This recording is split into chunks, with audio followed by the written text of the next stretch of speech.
मुंबई की सरजमीन पर बड़ी तादाद में मेरी आंखों के सामने मौजूद नौजवान साथियों, बुजुर्गों, मेरी माँओं और बहनों, बहुत दिन बाद आपसे मुलाकात हो रही है। मेरा ख्याल है आखिरी बार आपसे मुलाकात हुई थी जब मैं वर्षा जी के लिए आपके सामने दामन फैला के वोट मांगने आया था, और उसके बाद किसी प्रोग्राम में मुलाकात नहीं हुई आपसे। आज उसके बाद पहली बार हाजिर हुआ हूं। कई महीनों से सोच रहा था चेयरमैन बनने के बाद कि मुंबई जाऊं, मुंबई वालों से मुलाकात करूं, लेकिन कोविड के दौरान ऐसे हालात पैदा हो जाते थे कि प्रोग्राम देने के बाद प्रोग्राम कैंसिल करना पड़ता था, रिस्ट्रिक्शंस बढ़ जाते थे, और आपसे मुलाकात नसीब में अब जाकर के लिखी थी, तो अब आपके बीच में हाजिर हो सका। इधर जो साथी बैठे हैं थोड़ी देर के लिए खामोश हो जाएं। जो बच्चे हैं इन बच्चों को चुप करा लिया जाए। हालांकि बच्चों को चुप कराना मुश्किल होता है, लेकिन आप अपनी पे आ जाती हैं तो बच्चों के वालिद को चुप करा देती हैं, तो बच्चे ही हैं, इन्हें चुप करा लें। न तेरा है न मेरा है ये हिंदुस्तान सबका है, न तेरा है न मेरा है ये हिंदुस्तान सबका है, नहीं समझी गई ये बात तो नुकसान सबका है, जो इसमें मिल गई नदियां वो दिखलाई नहीं देती, महासागर बनाने में मगर एहसान सबका है। मुंबई वालों, आज एक खूबसूरत दिन है, और आज जिस तरह से एयरपोर्ट से लेकर के इस ग्राउंड तक आपने मोहब्बतें दी हैं, जिस तरह से इस्तकबाल किया है, जिस तरह से स्वागत किया है, उसने मुझे इस बात का एहसास दिलाया है कि मुझे याद है आरिफ नसीम खान साहब गवाह हैं इस बात के कि 2013 या 2012 की कोई शाम थी जब मैं पहली बार मुंबई के किसी मुशायरे में आया था, और वो आरिफ भाई का मुशायरा था, और मैंने पहली बार वहां मदरसे की नज्म पढ़ी थी जो पूरी दुनिया में इतनी मकबूल हुई कि उसने मुझे इमरान प्रतापगढ़ी बना दिया। तो इस शहर से मेरा बड़ा गहरा रिश्ता है। असलम शेख साहब भाई की तरह हैं, उनकी भी दुआएं हमेशा मिलती रही हैं। यहाँ मंच पर जो बाकी लोग मौजूद हैं, अनीस अहमद साहब एक्स मिनिस्टर, भाई जगताप साहब चले गए, चरणजीत सिंह सप्रा जी चले गए, वजाहत मिर्जा साहब यहाँ पे तशरीफ रखते हैं, हमारे फरहान आजमी साहब, जमील कुरैशी साहब, अलीम साहब जो यहाँ मौजूद हैं, वर्षा जी तो हैं ही, वर्षा जी तो बड़ी बहन है, मैंने सबसे पहले उनका जिक्र कर दिया। लेकिन आज मैं सबसे ज्यादा जिन लोगों की तारीफ करना चाहता हूं वो 6 जो जिला अध्यक्ष हैं मुंबई के, मैं उनकी खास तौर से तारीफ करना चाहता हूं।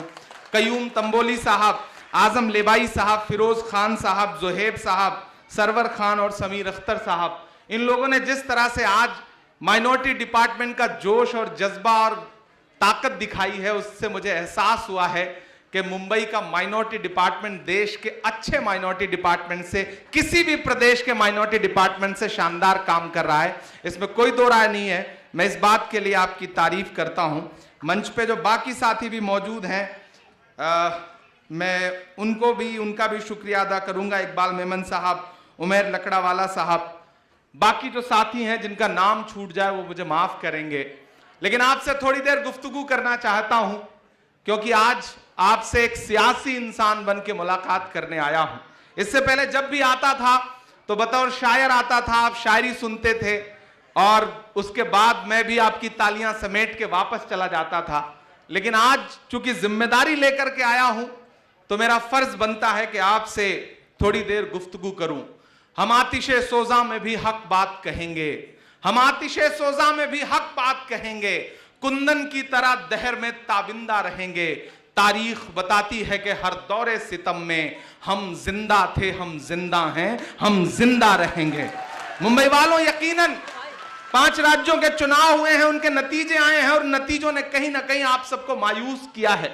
मैं कल राहुल गांधी जी के पास बैठा था और मैंने उनसे बताया कि मैं मुंबई जा रहा हूं, कार्यक्रम है, तो उन्होंने कहा कि इतनी जल्दी, अभी तो चुनाव खत्म हुए थे, तुमने कार्यक्रम क्यों लगा लिया? तो मैंने उनसे कहा कि भैया ये वक्त जो है वो घर में बैठने का नहीं है, ये वक्त जो है वो सड़क पर उतर करके अपने कार्यकर्ताओं को एहसास दिलाने का है कि हार और जीत तो चलती रहेगी, लेकिन सबसे असल लड़ाई वो है जो सड़क पर खड़ी होकर के लड़ी जाती है। इन फासिस्ट ताकतों को यह एहसास दिलाना है कि मैं डरा नहीं, मैं झुका नहीं, कहीं छुप छुपा के खड़ा नहीं, जो डटे हुए हैं महाज पर मुझे उन सफों में तलाश कर, मैं लगातार खड़ा हूं। मैं लगातार लोगों के बीच में जा रहा हूं, चुनाव के नतीजे आए लेकिन हमने अपनी मेहनत में कोई कोर कसर नहीं छोड़ी। वर्षा जी यहां गवाह हैं, ये उत्तर प्रदेश में इन्होंने भी बहुत मेहनत की और इस मेहनत का मैं गवाह हूं और मेरी मेहनत की ये गवाह हैं कि उत्तर प्रदेश में मुझे पता था कि नतीजे लगभग वही होने जा रहे हैं क्योंकि उस तरह की तरंगें आ रही थी। लेकिन आप यकीन करें कि अकेले उत्तर प्रदेश में मैंने सबसे ज्यादा रैलियां की, 67 सभाएं मैंने अकेले की हैं। 38 दिन मैं घर से बाहर रहा। मुझे लगा कि नहीं, चाहे जितने वोट आए, हमारे प्रत्याशी कितनी भी कमजोरी या मजबूती से लड़ रहे हो, मेरा फर्ज बनता है कि मैं उनके साथ खड़ा नजर आऊं। मैं सिर्फ उत्तर प्रदेश में नहीं था, मुझे नसीम भाई, असलम शेख साहब दोनों लोग मिले, मुझे गोवा में भी मिले, मुझे पंजाब में भी साथी लोग मिले, मुझे मणिपुर में भी नजर आए, मुझे उत्तराखंड में भी नजर आए। मैंने देश में 80 से ज्यादा सभाएं की। मैं लगातार लोगों के बीच में खड़ा रहा और क्यों खड़ा रहा उसकी वजह बताता हूं और उस वजह के दो लोग गवाह हैं, आरिफ नसीम खान साहब और असलम शेख साहब। अभी पिछले दिनों ख्वाजा गरीब नवाज के दरबार में चादर जानी थी, राहुल गांधी जी उस चादर को रवाना करते हैं। आप दोनों लोग गवाह हैं मेरी इस बात के। जब वो चादर रवाना कर रहे थे तो चादर रवाना करने के बाद वो सबसे नेताओं से बैठ के बात करने लगे। क्योंकि माइनॉरिटी डिपार्टमेंट के अध्यक्ष की हैसियत से वो मेरा काम था, वो मेरा फर्ज था। चादर के बाद हम सारे लोग बैठ के बात करने लगे तो हमारे मध्य प्रदेश के एक विधायक साथी हैं आरिफ मसूद साहब, उन्होंने जिक्र किया इस बात का कि किस तरह से आज ये फासिस्ट ताकतें हमें कुचलना चाहती हैं, हमें दबाना चाहती हैं, ऐसे में हम क्या करें। तो राहुल गांधी जी ने एक बात बताई, उन्होंने एक वाकया बताया और वो वाकया मैं आपसे भी शेयर करना चाहता हूं। राहुल जी ने कहा कि आरिफ साहब, उनका नाम आरिफ मसूद है, आरिफ नसीम भाई भी बैठे हुए थे, उन्होंने कहा कि बताइए इस्लाम क्या है। राहुल जी का सवाल था इस्लाम क्या है। आरिफ खान साहब ने, आरिफ मसूद साहब ने जो जवाब दिया वो जवाब उनका अपनी जगह सही था, लेकिन राहुल जी उससे संतुष्ट नहीं हुए। उन्होंने कहा नहीं, मैं आपको बताता हूं। सब चौंक गए। हम 35 लोग थे, पूरे देश के अलग अलग राज्यों के तमाम अकलियतों के बड़े नेता उस प्रोग्राम में मौजूद थे। सब हैरत से राहुल जी की तरफ देखने लगे कि अब राहुल गांधी जी क्या बताएंगे। तो राहुल गांधी जी ने कहा कि मेरा एक कुली दोस्त है, वो दिल्ली रेलवे स्टेशन पर कुली का काम करता है, हाशिम नाम है उसका, उसने मुझे जो बात बताई है वो मैं आपको बताना चाहता हूं। हम सारे लोग चौंक गए कि राहुल गांधी ये कह रहे हैं कि ये कुली हमारा दोस्त है और उसने मुझे जो बात बताई है इस्लाम के बारे में, ईमान के बारे में, वो मैं बताता हूं। फिर राहुल जी ने हमें एक हदीस सुनाई कि ईमान का आला दर्जा वो है कि अगर आप जुल्म देखें तो अगर आपके अंदर ताकत है तो आगे बढ़ें और ताकत से उसे रोक दें। दूसरा दर्जा यह है कि अगर आप में ताकत नहीं है उतनी कि आप आगे बढ़ के ताकत से रोक सकते हैं तो जबान का इस्तेमाल करें और जबान से जुल्म के खिलाफ आवाज उठाएं। अगर वो भी नहीं कर सकते तो सबसे कमतर दर्जा यह है कि उसे दिल में बुरा माने और वहां से हट जाएं।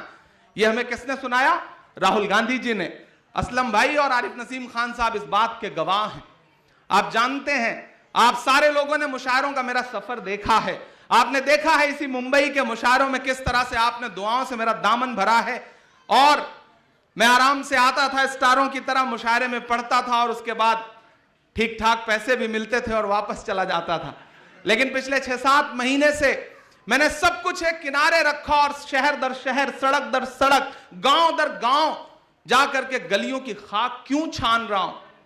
क्योंकि राहुल जी की वो जो बात है ना कि आपके ईमान का एक दर्जा यह है कि अगर ताकत है तो जुल्म के खिलाफ ताकत से लड़ो, अगर ताकत से नहीं लड़ सकते तो जबान से लड़ो और जबान से भी नहीं लड़ सकते तो दिल से बुरा मानो उसे। मैं उस बात पर अमल कर रहा हूं। मैं शहर दर शहर जा रहा हूं। 5 राज्यों के नतीजे आए, एआईसीसी में कोई नेता बैठने को तैयार नहीं था, लेकिन आप यकीन करें सबसे पहले नतीजों के 4 दिन के बाद मैंने अपने ऑफिस में फोन किया और मैंने कहा ऑफिस खोलो, मैं ऑफिस आ रहा हूं। तो उन्होंने कहा सर एकदम सन्नाटा है।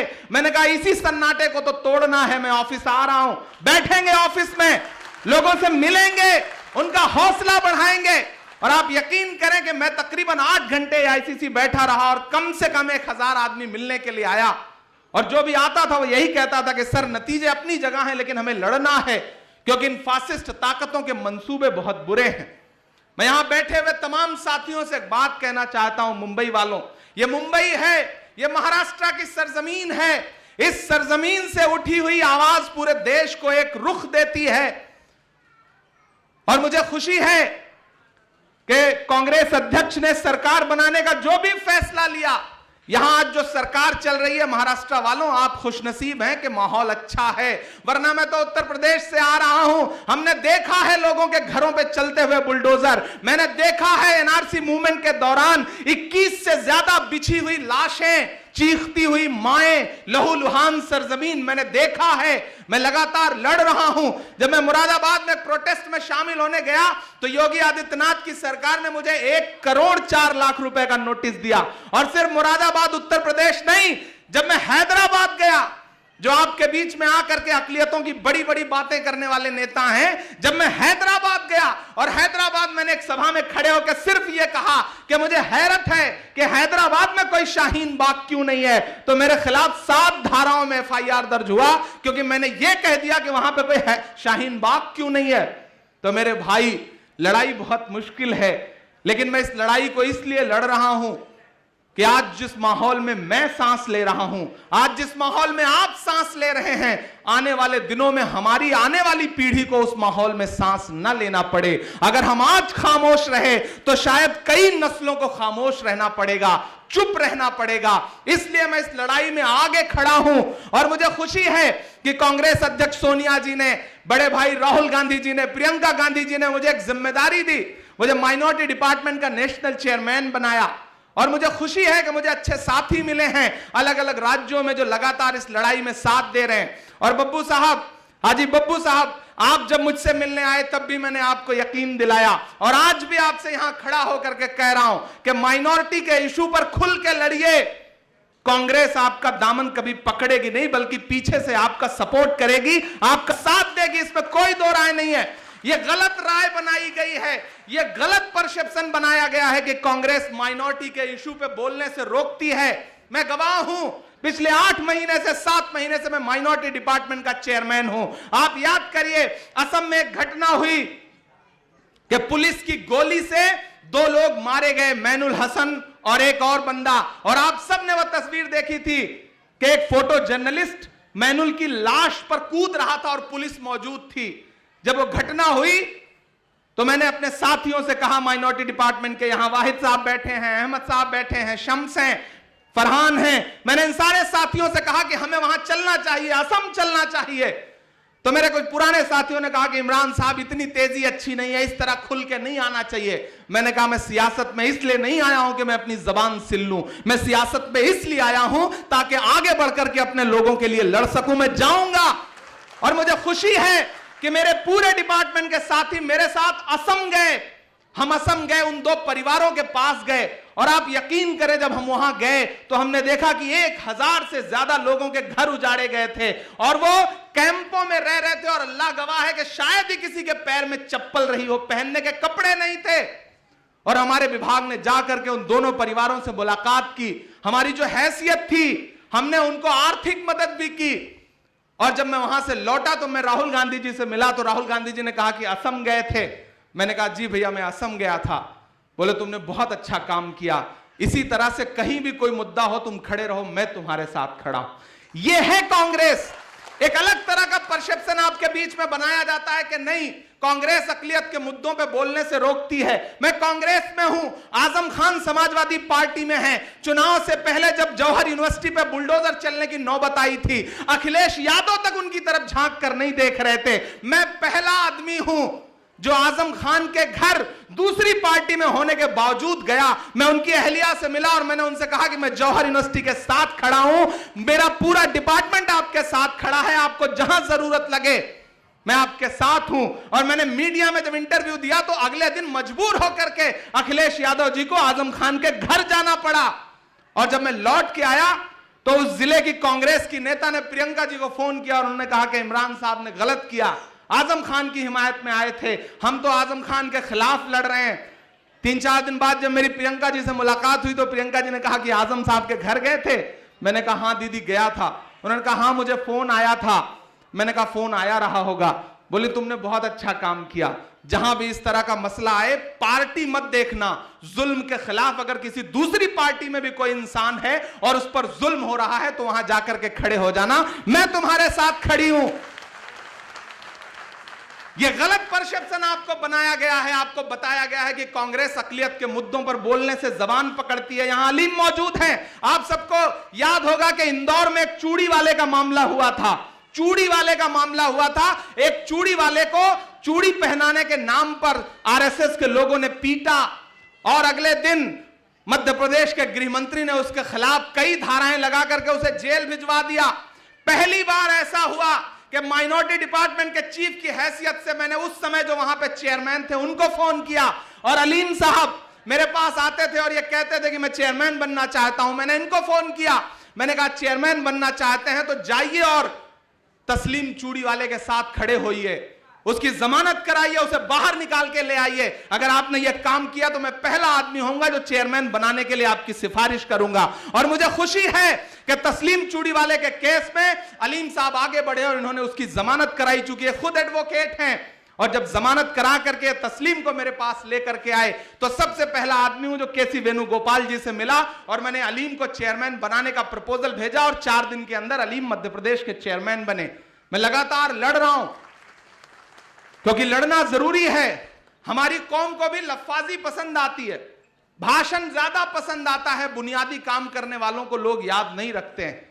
मैं भी चाहूं तो मैं एक मिसरा सुनाता हूं, आप तालियों का अंबार खड़ा कर देते हैं, नारे लगाते हैं, लेकिन मैंने कुछ बुनियादी काम करने के लिए चुना है। मैं उस काम पर आगे बढ़ रहा हूं। अब मुझे आपका साथ चाहिए। माइनॉरिटी डिपार्टमेंट को जितना आप मजबूत करेंगे उतना इमरान प्रतापगढ़ी को मजबूत करेंगे, उतना कांग्रेस को मजबूत करेंगे। मेरे भाई आज तमाम लोग आ गए हैं अकलियतों को यह समझाने के लिए कि नहीं कांग्रेस के साथ नहीं, यहां वहां। कांग्रेस ने क्या किया है आपके लिए? मैं बताता हूं कांग्रेस ने क्या किया है आपके लिए। जो आपसे ये कहते हैं कि कांग्रेस ने आपसे के लिए क्या किया है, उनसे कहिए वो कांग्रेस ही थी जिसने डॉक्टर जाकिर हुसैन को इस देश का राष्ट्रपति बनाया।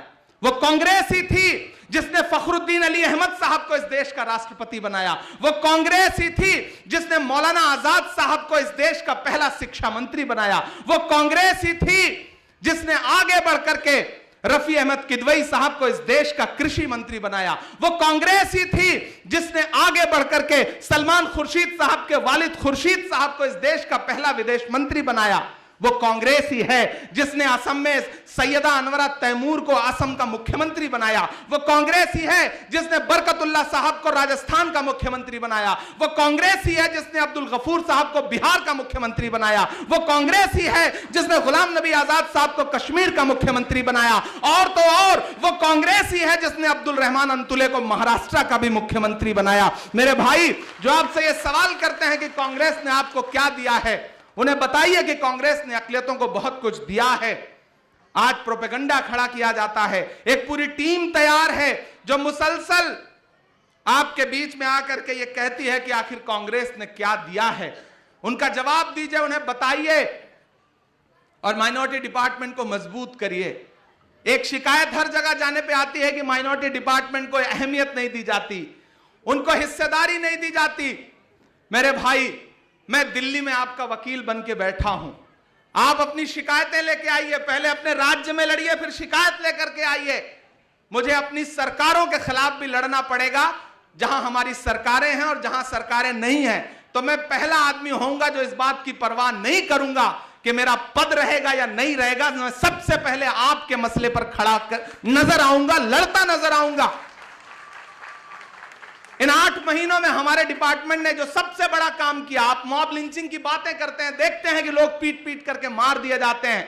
जब हम झारखंड गए, हमने झारखंड का पहला दौरा किया तो हम लोग मुख्यमंत्री से मिलने गए हेमंत सोरेन साहब से। तो उन्होंने कहा इमरान साहब आप आए हैं, बताइए हम क्या कर सकते हैं। हमने कहा मैं आपसे कुछ और नहीं मांगने आया हूं, बस एक चीज मांगने आया हूं कि मॉब लिंचिंग के खिलाफ झारखंड में कड़ा कानून बना दीजिए और उसे विधानसभा से पास कर दीजिए।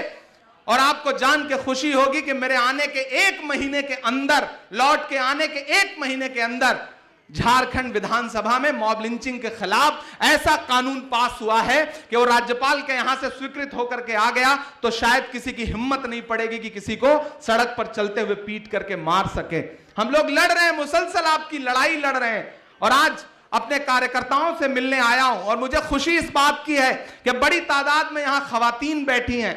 मुझे अच्छा लगा, मैं अब तक जितने भी राज्यों में गया सबसे बड़ी तादाद में महिलाएं अगर कहीं दिख रही हैं तो वो मुंबई में नजर आ रही हैं। इस बात के लिए मैं खासतौर से आपको बधाई दूंगा। ये कांग्रेस पार्टी है जिसने उत्तर प्रदेश में एक प्रयोग किया और एक नारा दिया कि लड़की हूं लड़ सकती हूं। मैं अभी वर्षा जी के हाथ में देख रहा था कि अभी भी वो बैंड जो है वो लगा हुआ है लड़की हूं लड़ सकती हूं का।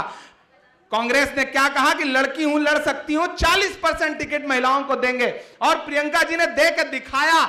और उधर भाजपा क्या कर रही है कि अगर हिजाब पहन के एक बेटी स्कूल में जाएगी तो सैकड़ों गुंडे उसे घेर करके नारा लगाएंगे। नफरत की हर ताकत से मोदी जी की यारी है। शिक्षा के मंदिर के अंदर नफरत की तैयारी है।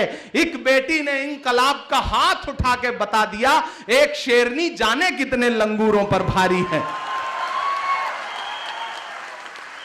मुझे अच्छा लग रहा है कि खवातीन आगे आ रही हैं, आपका इस्तकबाल है। मेरे डिपार्टमेंट के दरवाजे आपके लिए खुले हैं। मैं अपने जिलाध्यक्षों का और जो जिलाध्यक्षों के लिए जो प्रभारी लगाए गए हैं, मैं उन तमाम साथियों का बहुत शुक्रिया इस बात के लिए अदा करूंगा कि आप शानदार काम कर रहे हैं। बीएमसी का इलेक्शन आपके सामने है। जो आपसी सियासी नाइत्तेफाकियां हैं उसे किनारे रखिए और बस एक बात सोचिए कि कांग्रेस का झंडा आगे लेकर के चलना है, क्योंकि कांग्रेस के झंडे में जो 3 रंग है वही इस देश के तिरंगे का भी रंग है। लेकिन भाजपा चाहती है कि उन 3 रंगों को बदल करके सिर्फ एक रंग कर दिया जाए। लेकिन कांग्रेस उनकी राह का सबसे बड़ा रोड़ा है, राहुल गांधी उनकी राह का सबसे बड़ा रोड़ा है। और हम सारे लोग यहां मौजूद, स्टेज पर जो मेहमान मौजूद हैं, इन सबके साथ यहां खड़ा होकर के मैं कह रहा हूं कि मैं राहुल गांधी के साथ खड़ा हूं, मैं कांग्रेस के साथ खड़ा हूं। इस लड़ाई में राहुल गांधी जो लड़ाई लड़ रहे हैं, इमरान शाना बशाना उनके साथ खड़ा है। और मुझे पूरा यकीन है कि आप भी सारे लोग खड़े हैं, क्योंकि मैंने देखा है राहुल गांधी को। राहुल गांधी जी के बारे में बाहर मीडिया कितना भी प्रोपेगेंडा फैलाए, लेकिन जो एक बार राहुल गांधी से मिल लेता है वो समझता है कि वो कैसे इंसान है और इस देश में सेकुलरिज्म को बचाने की कौन सी लड़ाई वो लड़ रहे हैं। आपने बहुत भाषण सुन लिया है, मैं बहुत ज्यादा भाषण नहीं दूंगा और एक आध शायरी नहीं सुनाऊंगा तो आप नाराज भी हो जाएंगे, मैं ये भी जानता हूं। तो मैं आपके बहुत सब्र का इम्तिहान नहीं लूंगा, एक छोटी सी नज्म सुना दूंगा, क्योंकि आप बहुत वक्त से यहां पर बैठे हुए हैं। आज बहुत ज्यादा भाषण आपने सुना है और मुंबई वालों आप में बहुत सब्र है। मैं किसी भी राज्य में गया तो मैंने इतने, यहां स्टेज पर तो इतने नाम हैं कि उनका नाम लेने में ही कम से कम 10 मिनट का वक्त गुजर जाता है। तभी असलम भाई कह रहे थे तो मैं असलम भाई से यह बात कह भी रहा था कि अगली बार यह प्रोग्राम 2 दिन रखा जाए, एक दिन सिर्फ नाम लिया जाए और एक दिन सिर्फ भाषण दिया जाए, तभी कार्यक्रम हो सकता है। वरना इतनी बड़ी भीड़ रहती है। लेकिन यही ताकत भी है कांग्रेस पार्टी की कि सारे लोग मिलजुल करके बैठे हैं, लड़ रहे हैं इस लड़ाई को। मैं पहले तो 4 मिसरे पढ़ता हूं, फिर उसके बाद एक छोटी सी नज्म आपको सुना दूंगा कि खौफ नहीं जिसे मुरझाने का, मैं उस गुल के साथ खड़ा हूं। आप थके तो नहीं है? आप थके तो नहीं है? माइक थोड़ा सा बेहतर कर दें अगर कर सके तो। खौफ नहीं जिसे मुरझाने का, मैं उस गुल के साथ खड़ा हूं। खौफ नहीं जिसे मुरझाने का, मैं उस गुल के साथ खड़ा हूं। कैसा भी दौर आए लेकिन मैं राहुल के साथ खड़ा हूं। कैसा भी दौर आए लेकिन मैं राहुल के साथ खड़ा हूं। खौफ नहीं जिसे मुरझाने का, मैं उस गुल के साथ खड़ा हूं। कैसा भी दौर आए लेकिन मैं राहुल के साथ खड़ा हूं। कल भी खुल के साथ खड़ा था, आज भी खुल के साथ खड़ा हूं।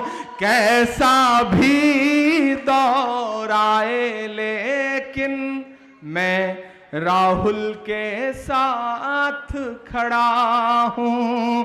खौफ नहीं जिसे मुरझाने का, मैं उस गुल के साथ खड़ा हूं। मुंबई वालों, कई बार आया हूं, बहुत कुछ आपने सुना है, बहुत सारी चीजें हैं जो सुनना चाहते हैं, कई सारे लोगों के मैसेजेस हैं, लेकिन आज हालात ऐसे हैं कि यकीनन मैं उत्तर प्रदेश से आ रहा हूं, दिल्ली से आ रहा हूं। आप समझ सकते हैं जो 5 राज्यों के नतीजे हैं। जब आपका दिल टूटा हुआ है तो हम कितना टूटा हुआ दिल लेकर के आए होंगे, क्योंकि हमने तो जमीन पे उतर के मेहनत की है। ऐसे ऐसे हालात भी आए कि हम एक दिन एक सभा करके हेलीकॉप्टर से टेक ऑफ किया हम लोगों ने। अहमद भी मेरे साथ हेलीकॉप्टर में बैठा हुआ था, और जब हम ऊपर टेक ऑफ कर गए तो गेट खुल गया हेलीकॉप्टर का ऊपर। आप अंदाजा लगाइए कि 40 मिनट जो लैंडिंग का टाइम था वो 40 मिनट कैसे गुजरे होंगे। तो हम तो उस महाज से लड़ करके आए हैं, लौट करके आए हैं। यकीनन ये एक मुश्किल दौर है, एक ऐसा दौर है जब सरकार के मंसूबे बहुत खतरनाक हैं, और उस खतरनाक मंसूबे को आप महाराष्ट्र में भी देख रहे हैं कि महाराष्ट्र की एक चलती फिरती सरकार को किस तरह से डैमेज करने की कोशिश की जा रही है, किस तरह से महाराष्ट्र को अस्थिर करने की कोशिश की जा रही है। लेकिन सलाम है महाराष्ट्र वालों, आपको मुंबई वालों, कि दिल्ली में बैठा हुआ चाणक्य कितना भी बड़ा चाणक्य बने, लेकिन उसकी सारी चाणक्य ही मुंबई में आकर के फेल हो जाती है। यहां उनका कोई जादू नहीं चल पाता। आप सारे लोग ये एहसास दिला देते हैं कि नहीं, मुंबई मुंबई है, महाराष्ट्र महाराष्ट्र है। मेरे भाई, इस देश को कुल मिलाकर के 4 लोग चला रहे हैं, 4 लोग चला रहे हैं। 2 खरीद रहे हैं, 2 बेच रहे हैं, और चारों गुजरात से हैं। आप बहुत समझदार लोग हैं, मैं नाम नहीं लूंगा, नहीं आप जान जाएंगे कि मैं नरेंद्र मोदी जी, अमित शाह जी, अंबानी जी और अडानी जी की बात कर रहा हूं। और आप देख रहे हैं पिछले 4-5 दिन से हर दिन 80 पैसे प्रतिदिन तेल का दाम बढ़ रहा है, हर दिन 80 पैसे। और मुझे लगता है कि आने वाले 20 दिन तक ये हर दिन 80 पैसे बढ़ता रहेगा। तो ये जो 80-20 का मामला है, शायद इसी की बात योगी जी चुनाव में कर रहे थे कि चुनाव 80-20 का है। हर दिन 80 पैसा बढ़ता रहेगा तेल का दाम, और जब तक आपका तेल नहीं निचोड़ लेंगे, अपना पूरा हेलीकॉप्टर का खर्चा नहीं वसूल लेंगे, तब तक तेल के दाम इसी तरह वो बढ़ाए रखेंगे। लेकिन लड़ना तो है, क्योंकि खामोश बैठने से काम नहीं चलेगा।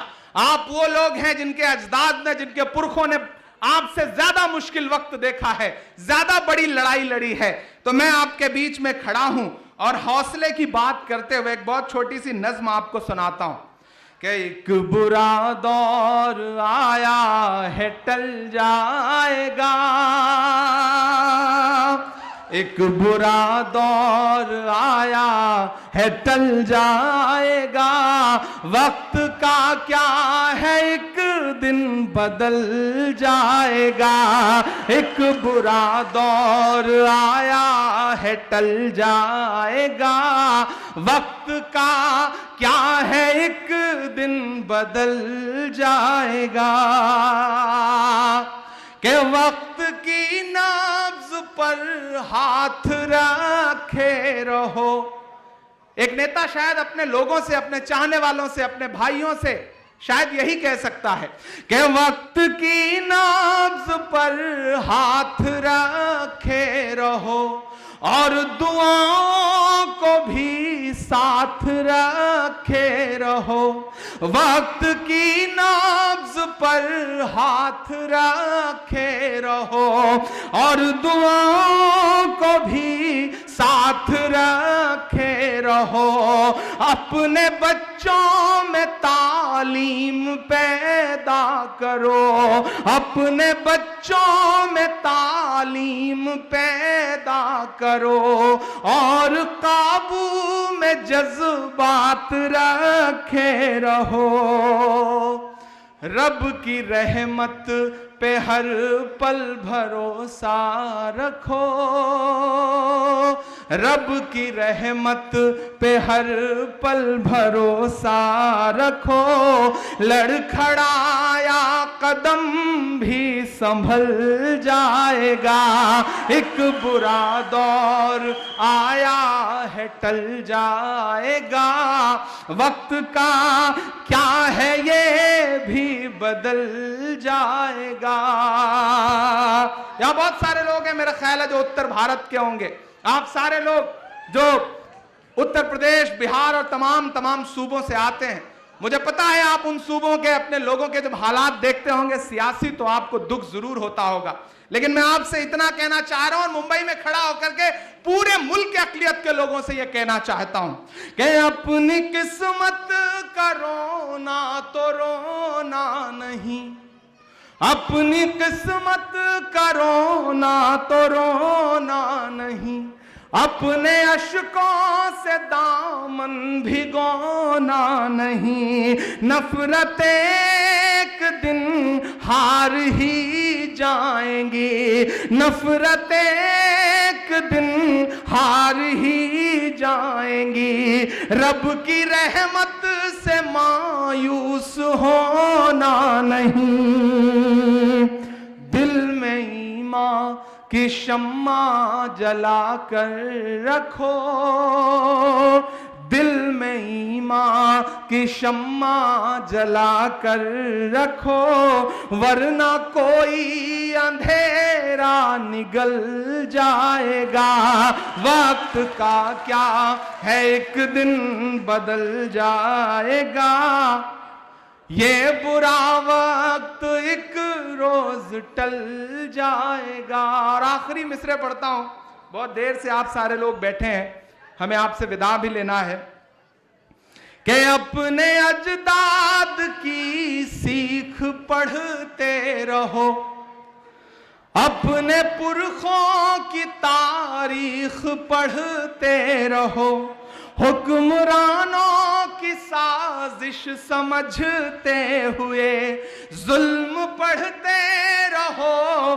चीख पढ़ते रहो, मुल्क में तुम बराबर के हकदार हो, मुल्क में तुम बराबर के हकदार हो, कोई चींटी नहीं जो कुचल जाएगा, वक्त का क्या है एक दिन बदल जाएगा, एक बुरा वक्त आया है टल जाएगा। एक बार फिर से मुंबई अल्पसंख्यक विभाग के तमाम साथियों का बहुत शुक्रिया अदा करता हूं।